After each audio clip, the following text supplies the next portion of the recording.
Well, thanks, Shannon, for that very kind introduction. I felt like for a minute like I was in Alberta.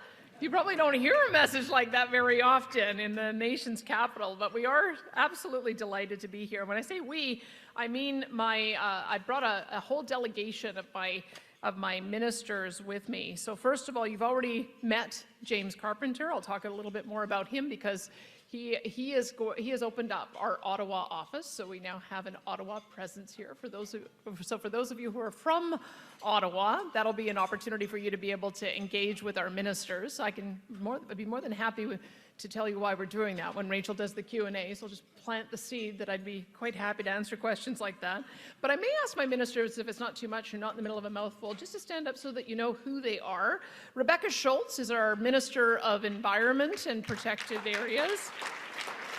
R.J. Sigurdsson is our Agriculture and Irrigation Minister. Nate Glubish is our Minister of Technology and Innovation. Mike Ellis is my Deputy Premier and our Minister of Public Safety and Emergency Services. Rick Wilson is our Minister of Indigenous Relations. And Devin Dreeshen is our Minister of Transportation and Economic Corridors. And I'll just give special mention to Marshall Smith, my Chief of Staff. You may have heard a little bit about him as well because he's pioneering our recovery-oriented system of care for treatment of mental health and addiction. In our province, we believe in seeing people on a pathway to recovery rather than medical assistance in dying. So I'm glad that the message came through loud and clear to our health minister in Ottawa. And I can tell you that what we're doing in Alberta is getting international recognition. And we're going to continue down the path of making sure people have a pathway to get their lives back. And I'm happy to talk about that in the Q&A as well. But being that this is the Economic Club of Canada, let me begin with an economic message to start off with. And I want to thank you, Natasha, for inviting me to speak at one of Canada's most important and respected discussion forums. And I appreciate the chance to share some of my views about how we can improve our country together. That's obviously a complex question with many possible approaches, but one approach is extremely straightforward, and that is strengthening Alberta, because a strong Alberta means a strong Canada. Our province contributes a great deal, and we are determined to contribute even more.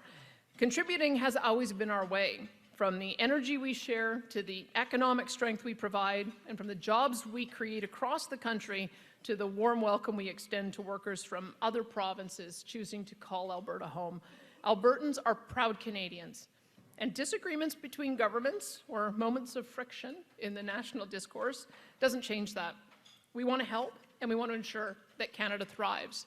We want to do our part to protect and build upon the institutions and the ways of life that make our country great, and we have the means to do this. Our resources and ingenuity translate into revenues that support Canadian values and Canadian public services. Alberta's advantage is Canada's advantage. This has been the case in the past, and it will continue to be the case collectively if the federal government lets it. One of the reasons I'm here today, and in Toronto tomorrow, and in Washington later in the week, is we need to highlight the need for a new consensus between Alberta and Canada. Hopefully all sides can get on the same page and move forward together. That's not going to happen in just one visit, but it can happen with time and with patience. The goodwill is there. I've heard it in conversations with my colleagues across the country. There's rising appreciation in Canada for everything Alberta provides when we are free to expand and diversify and export our resources. So I want to discuss what Alberta's government is doing for Canada's economy, its prosperity, and its people, and how much more we can and will do if permitted. Because Alberta is one of the country's major economic engines, and our success is Canada's success. We're pursuing growth, investment, and innovation for the benefit of all Canadians. And it all starts with creating space for private enterprise, innovation, and entrepreneurship. One of our first priorities upon taking office was lowering taxes So now with a corporate rate of 8%, Alberta's general corporate income tax is now 30% lower than the next lowest province. I feel like I need to underscore that in case anyone's thinking of a head office move. We're 30% lower than the next lowest province, and the combined federal provincial tax rate is lower than the combined federal state rates of 44 US jurisdictions. We've also cut red tape sharply. You may have seen that we got an A from my old bosses at the Canadian Federation of Independent Business. We're now saving Alberta businesses more than an estimated $2.75 billion because of red tape reduction. And after years of uncertainty and difficulty caused by the pandemic and inflation, we're helping businesses to stay open and grow and create more jobs. We've also launched tax credits for industries where Alberta has natural advantages, like petrochemicals and agri-processing. Companies around the world are lining up to apply, with our petrochemical program alone receiving applications worth $39 billion in potential investment.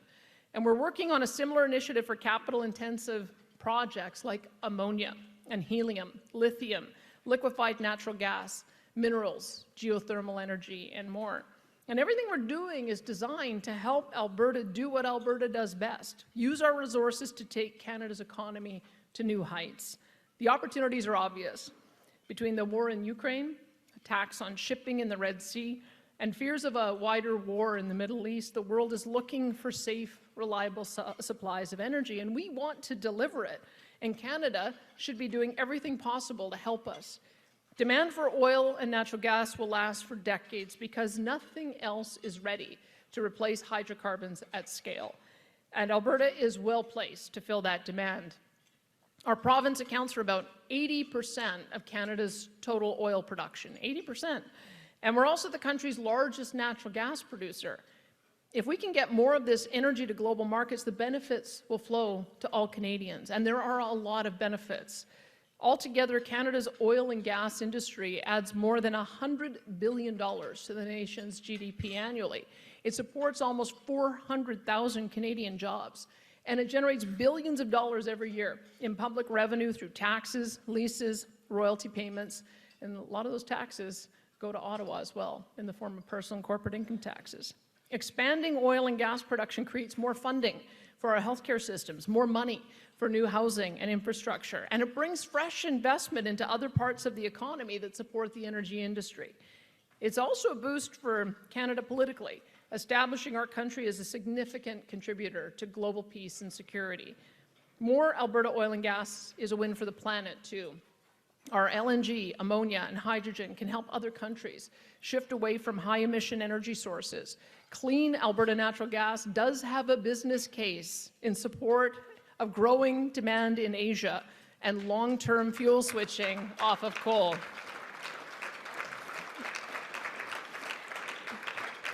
The ambassadors of Japan and South Korea are both here, so I wanted to make sure that they knew that I don't believe we should be hoarding our gas in Canada. I believe that we should be finding ways to export it. And our producers are steadily reducing their own emissions. The emissions intensity of Alberta's bitumen has fallen by 23% per barrel over the past decade, and it's slated to decline by as much as 28% over the next 10 years. Producers are planning to invest $24 billion on projects to lower annual emissions by 22 million tons by 2030, and our government is accelerating that process further to get the province to carbon neutrality by 2050, which is already a target that has been set by the Pathways Group, which is our largest oil sands producers. These efforts are built on an industrial carbon pricing and emission trading system. We were the first in the country to establish a price for industrial carbon and develop a program to be able to have those credits exchanged. We reinvest the money collected into clean technology and innovation like carbon capture, utilization, and storage. We recently launched a carbon capture incentive program to spur industry to develop the technology even faster. We've set aside more than $3.2 billion to turn CCUS into a mature technology. The field is advancing with more than 11 million tons of CO2 safely stored in existing projects in Alberta. And if you talk to Scott Moe, he'll tell you they've done another 40 million tons in Saskatchewan as well. And we've achieved a 45% drop in methane emissions from oil and gas 3 years ahead of schedule. We set a target of 2025 and we've achieved it. In addition, about 25% of our power now comes from renewable sources, putting us on track to achieve a goal of 30% by 2030, as long as we've got reliable natural gas backup. Our power grid has also cut emissions by more than 50% since 2005. And all of these numbers are trending in the right direction, and the upside is clear. In Alberta, Canada has a resource-rich province that aims to grow sustainably, protecting people's quality of life at home, and enhancing the country's reputation abroad. It's tough to argue with this picture. It's tough to argue with the advantage of Alberta energy, and yet the federal government persists in doing exactly that. In fact, they've been trying to hamstring Alberta at every turn and destroy our oil and natural gas industry with punishing policies. An oil and gas emissions cap, federal electricity regulations, the plastics registry, Bill C-69, the Impact Assessment Act. The list is long and getting longer. These are attempts to strangle the oil and natural gas industry, throwing away its benefits without a thought for Canada's future. There is no other energy exporting nation in the world who is contemplating shutting down a vital industry that today accounts for more than 80% of our exports to our most important trading partner, the United States. There are also unconstitutional intrusions into provincial jurisdiction and the right of every province to develop its resources and its power grid as we see fit. Thankfully, the Supreme Court recognized as much in its ruling on Bill C-69, the Impact Assessment Act. Alberta wants to be treated fairly, not to have the federal government impose divisive policies and instill uncertainty in industries across Canada. So I hope to report back on many more victories as we continue to challenge the federal government's ideologically motivated decisions. I wish we didn't have to do it that way, but I think we've got 12 different legal actions lined up to fight them back on different areas of intrusion. And I want to be clear, Alberta isn't looking for confrontations with Ottawa. We don't want to be at odds with the federal government. We want to work with Ottawa, other provinces, and industry at every step to build a better and more prosperous nation. This is not some grand vision, it's just a practical, achievable goal that is based and founded on plain truths and rich resources. Alberta is already partnering productively with the federal government on some areas connected to the energy industry.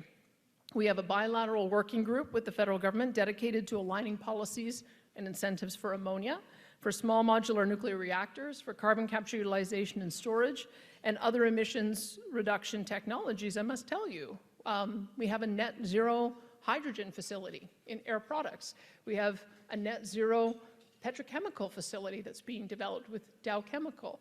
We have a net zero cement facility, which is being proposed for Heidelberg, first in the world. I've told my friends from South Korea we'd love to have a net zero steel plant as well in my province. And that way then we would be able to decarbonize the entire supply chain. That's the kind of leadership that we want to show because we've got immense ability to capture CO2 with the geology that we have in our province. But the group that we're working with will secure credit for carbon reduction stemming from more LNG exports to the world markets. We want improved relations with Ottawa. And that's why, as of today, as I mentioned, we've opened a new office right here in the capital. And it's run by James Carpenter, who is a proven leader with a lot of experience in Alberta and economic development. He'll be advocating for our province on Parliament Hill and in the media and among decision makers. And hopefully the Alberta office will lead to new forms of cooperation. Because in Alberta, that's all we've ever wanted.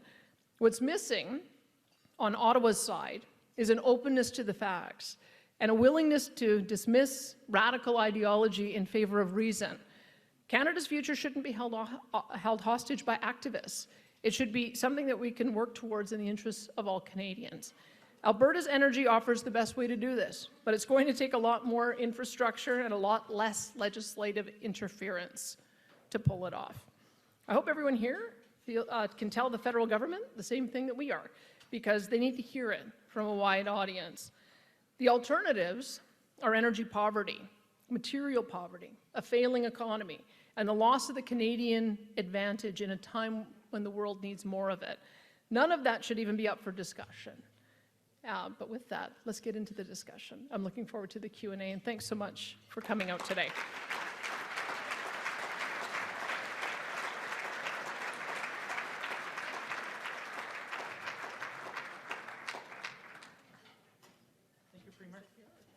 well, Rachel, where would you like to come? Why don't you come up, Rachel? Okay. Good afternoon, everyone. Those that don't know me, I'm Bob Masterson, President of the Chemistry Industry Association of Canada. And our association, many members here with us today, are very honored to support today's event.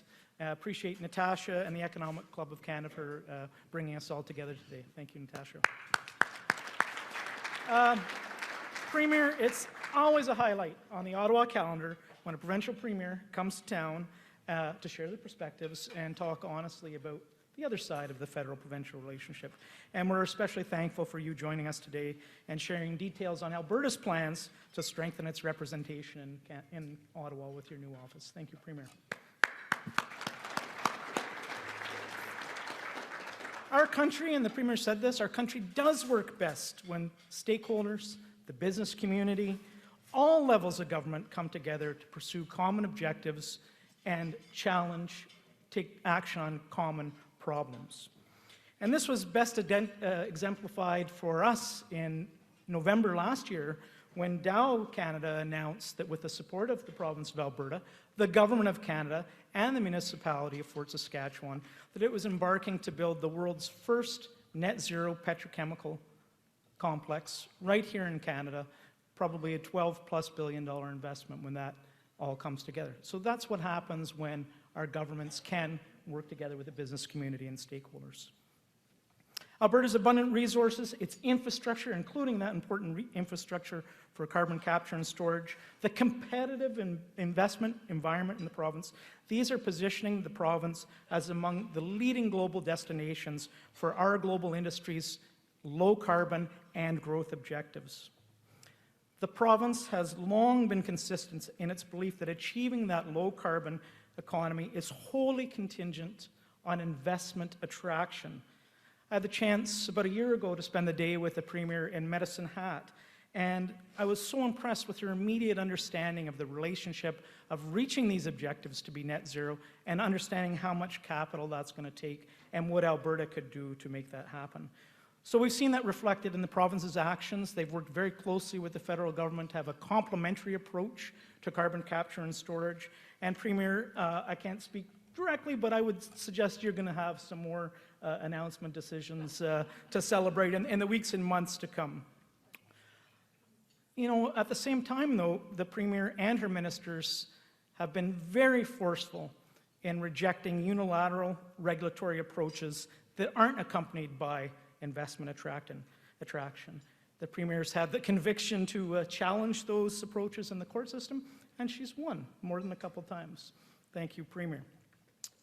So when I tie that back to our sector, we're going to need to attract $200 to $300 billion in the next 2 decades to decarbonize. If you look across the Canadian economy as a whole, RBC says we need $2 trillion in the next 20 years. $2 trillion. That's $100 billion a year of new investment to decarbonize. It's a sobering thought when you think of the record we've had the last couple decades. Yet again, for our sector, Alberta, and with the assistance of the Premier and her government, has positioned itself at the forefront of investment attraction. In addition to Dow's recent announcement, I apologize, Premier, I'm a bit out of date. I have said several additional chemistry projects totaling another $20 billion+, whereas the Premier's corrected me and said it's $39 billion in chemistry investments. So, and every one of those, the punchline to all those, it's not just new investment. Every one of those investments is envisioned as low carbon, net carbon zero from initial operation. We can do both at the same time, but we can't do it if we don't have approaches that attract investment. So again, with Canada and Alberta working together to improve investment attraction for carbon capture and storage, Premier, you will have some more announcements. It's not going to be easy. It's going to take that coordination and collaboration between Alberta and the federal government, and that's why it's so important to hear the news of the new office opening here, to represent those interests and hear from the rest of the stakeholders in our interactions with Ottawa and what we all need to help attract this investment and grow in Alberta. So, Madam Premier, thank you again for everything you're doing to attract investment and build that prosperity for Alberta and Canada, and thank you, Economic Club of Canada, for hosting today's event.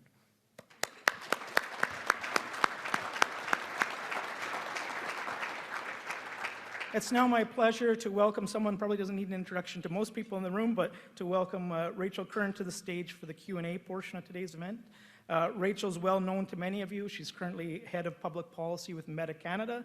A lawyer by training, Rachel's had over 15 years of experience in public affairs, chief of staff to a couple of provincial cabinet ministers, and of course provided important strategic advice and policy advice to the Prime Minister Harper's government. Before joining Meta, she continued her work with the Prime Minister in his firm, Harper & Associates, has also been an instructor at Carleton University's Riddell Program in Political Management, and she appears regularly had appeared regularly as a panelist and commentator on power and politics. Please join me in welcoming Rachel, and this should be a very interesting discussion. Thank you. Thanks. Thanks, Bob. I was going to say, don't waste time on that. We need to get to questions. I have so many questions, and I know we have limited time. So, Premier, the Ottawa office, it is fantastic to finally have a permanent presence for Alberta in Ottawa, the nation's capital. I can say as a resident of Ottawa, we've been waiting for this for a long time. So what's the purpose of this? The federal-provincial relationship has sometimes seemed at odds, to put it diplomatically. So what are you hoping to accomplish? Is this an attempt to collaborate more with the federal government? I think what you'll see is that our ministers will be able to be here more frequently, host meetings. We were delighted as well that many chiefs joined us this morning. I should honor Chief Willie Littlechild, who blessed the office this morning with the prayers. An elder who's responsible for planting the seed about the idea of our Alberta Indigenous Opportunities Corporation. We also have Chief Isaac, who's here, Chief Roy Whitney, and Chief Cody Thomas, unfortunately, wasn't able to join us from Enoch. But we also have the Chief of Siksika as well, who's joined us. So I'm not sure if they're all in the room today, but we hope that we can also be a voice bridging the divide between the federal government and First Nations communities. We've got some amazing collaborations that happened with First Nations, but sometimes they need an additional voice to help elevate, I think, and accelerate their issues. So that's one aspect. Our ministers will be here as well.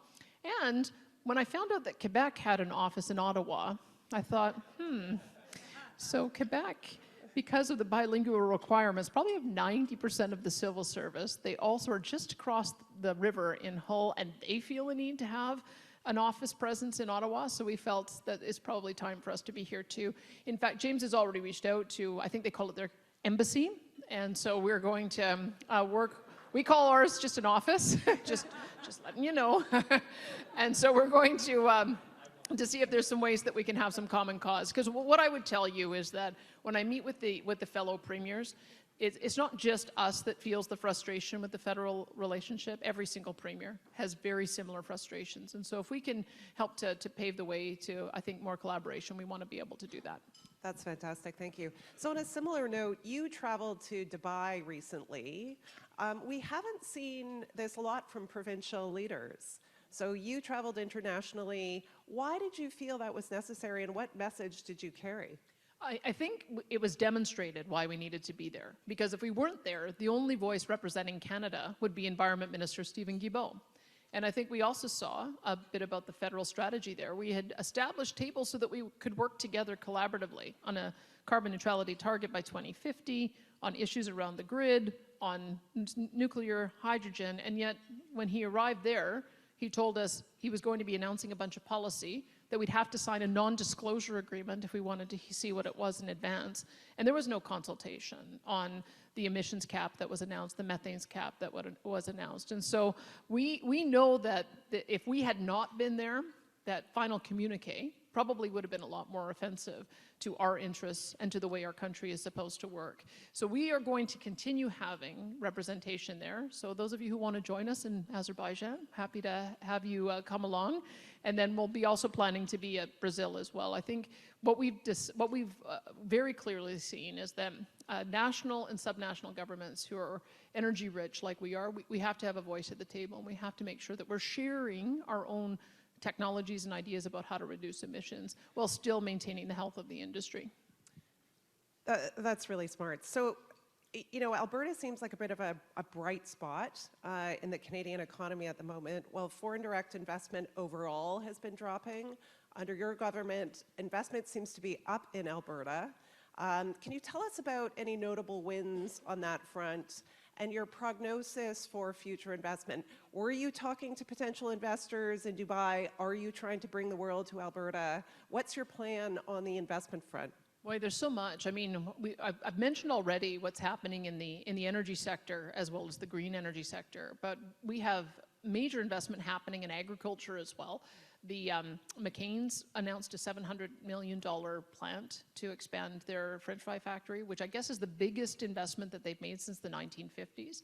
And we'll continue to see more develop along that agri-food corridor. We are now we have more potatoes on cropland under irrigation than any other Canadian province. It used to be PEI and then it was Manitoba, so now it's us. So we're going to do more of that. We also have Mondi, who's invested in our forestry sector. They invested $700 million to purchase an old pulp and paper plant. They're going to be upgrading it to the highest efficiency standards, and then also building a cardboard paper manufacturing plant. Because in northern Alberta, we've actually got very hard fiber, and so it's a very high quality fiber. And they're right on a rail line as well. So we're seeing a rejuvenation in our forestry industry. Our technology industry is just such a bright spot. A number of years ago, when we first got started, we were getting $34 million in venture capital in the tech sector. I think last year, in combination, I think we're up to $1.2 billion of investment. It's going to keep on growing. And so we've got a number of unicorns that have either grown in our market or relocated to our market. Emphasis is our Indian companies that are investing, and I hope we can attract more Indian investment as well. And then, of course, the film industry. I mean, how many of you saw The Last of Us, right? Okay, so no one in this room plays video games, apparently. Well, if you want to see The Last of Us, you will see the amazing transformation and the amazing sites that we have in Alberta.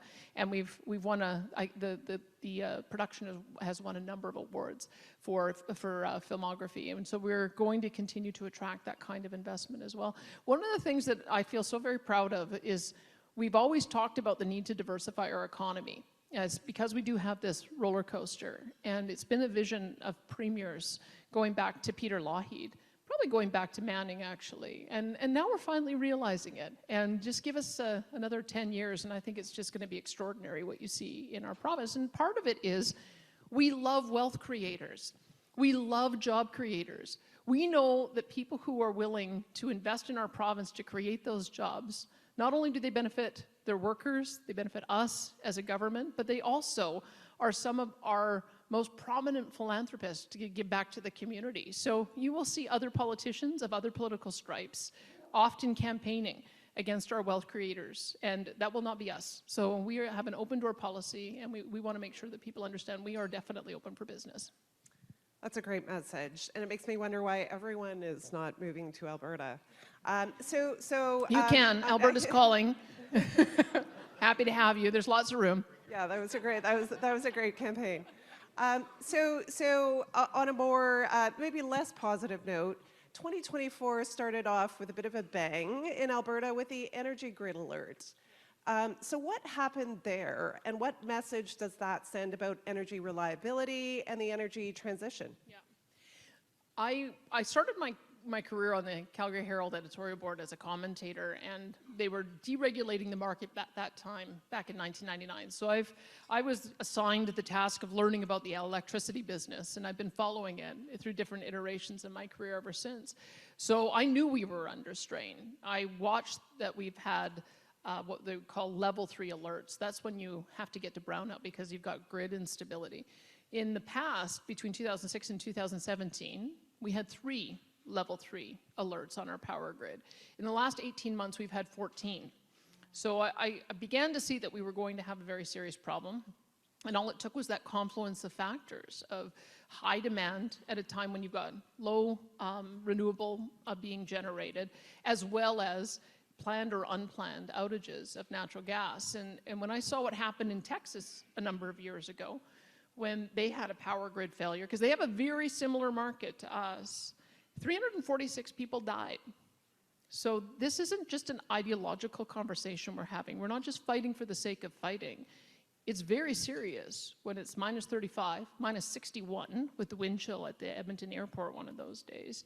and the power goes out. So imagine, it's 5 o'clock at night, and you're there cooking dinner, and your kids are doing homework, and you've put on an electric heater to get the extra heat, and then bang, you're plunged into darkness, not knowing when the lights are going to come back on or your furnace is going to start working again.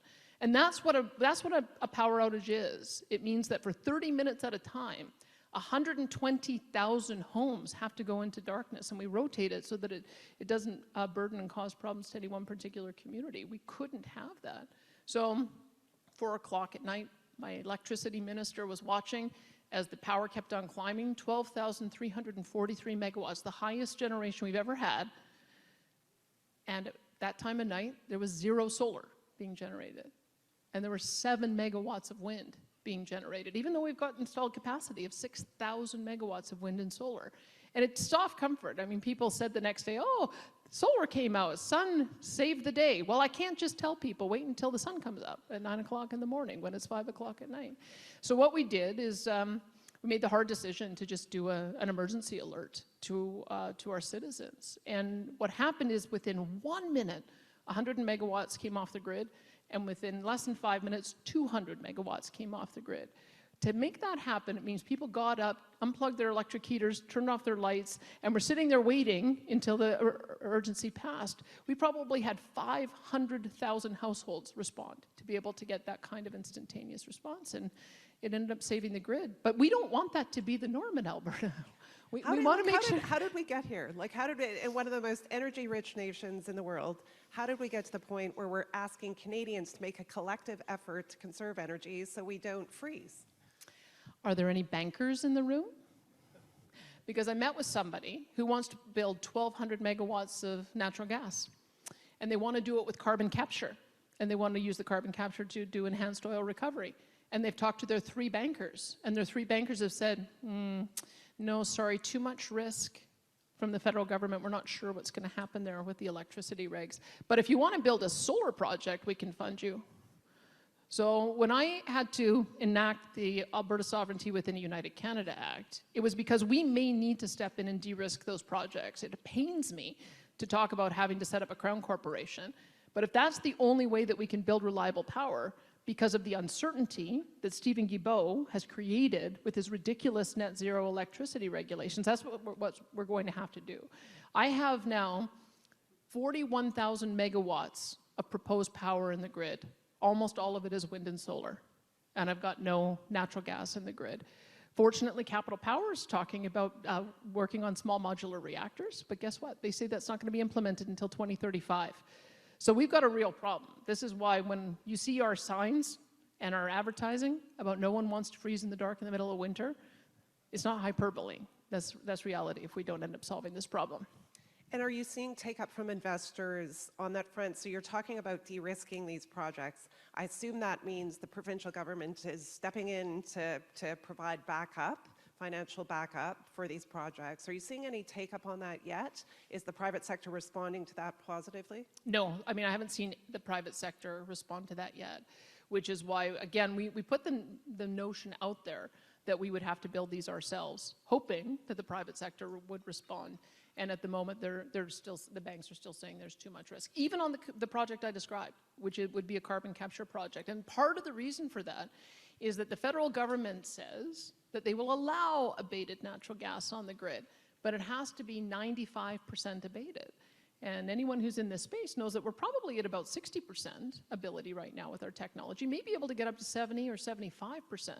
But no one wants to be in a position where they're investing today and they either have to shut it down on January 1st, 2035, or one of the CEOs or the board members are going to go to jail because they're not in compliance under the draconian measures of the Act. So that's the environment we find ourselves in. That's why we're fighting so hard. We've got to continue to honor the Constitution and make sure that the provinces have the right to develop their resources.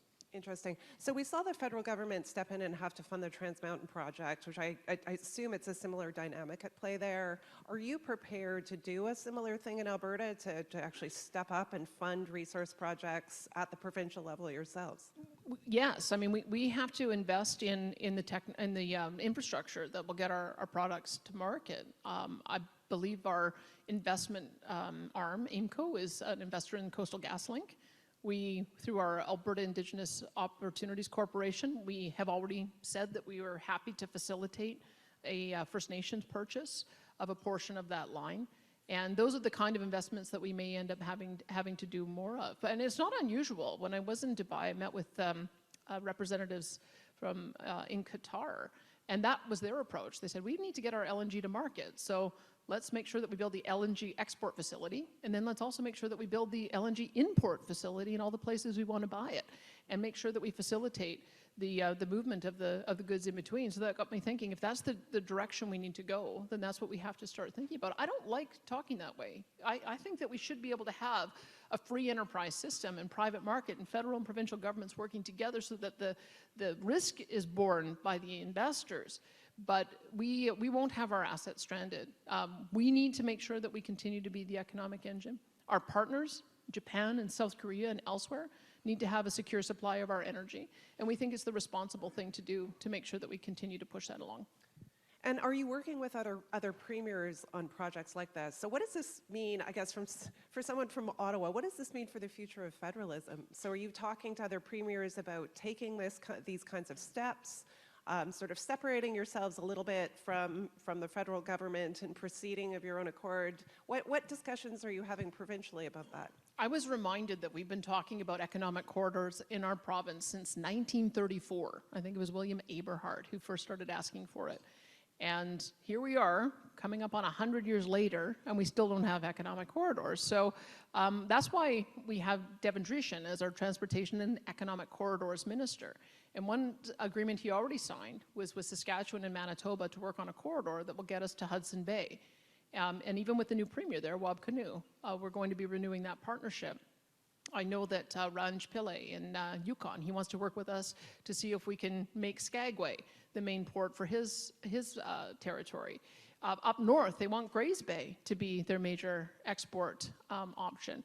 And there's so much incredible activity already happening at Port of Prince Rupert. CN has improved their sidings, and there's been a massive investment in the export capacity there, and it's going to continue. And so that's another way for us to be able to get our product to market. So our approach is to work on establishing those partnerships with the willing, and not every province is willing to do that, and see if we can work as a bit of a Western economic powerhouse to be able to mutually benefit from those new ties.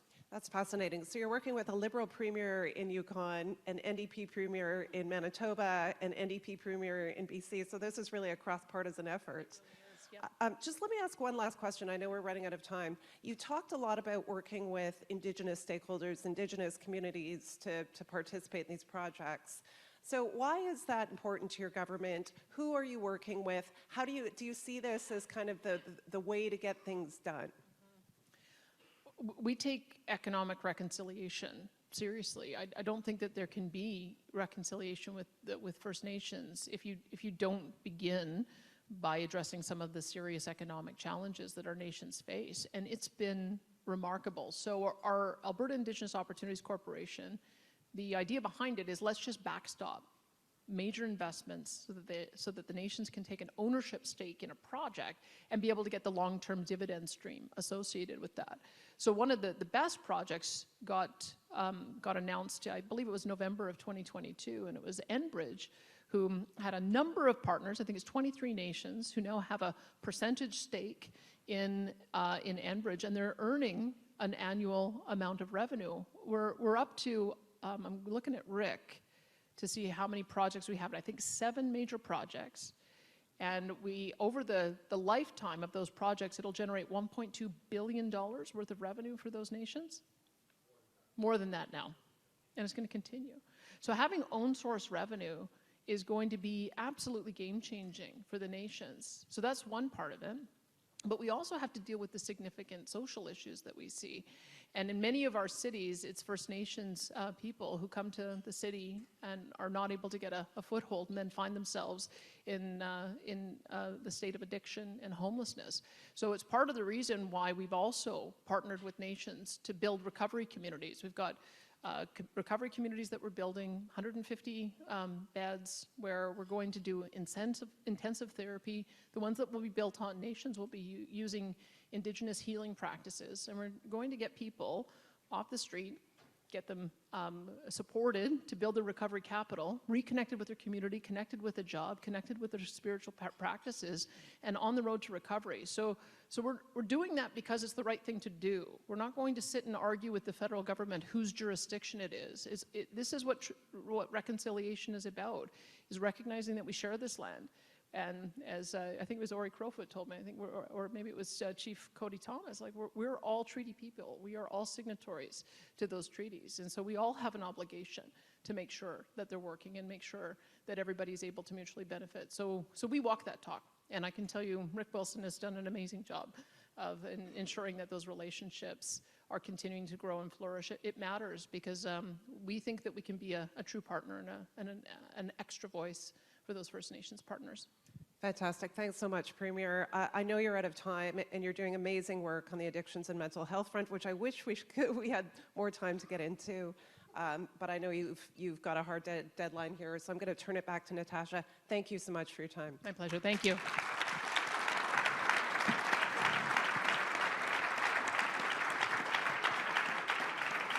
Thank you so much, Rachel. As always, you're a fantastic moderator. Thank you so very much, Premier Smith, for taking the time to be here today and for so eloquently sharing how the Alberta Advantage is a Canadian advantage. Thank you so much to our partners and presenters today, the Chemistry Industry Association, Energy for a Secure Future, IBC, CAP, and last but not least, a big thank you to all of you for attending.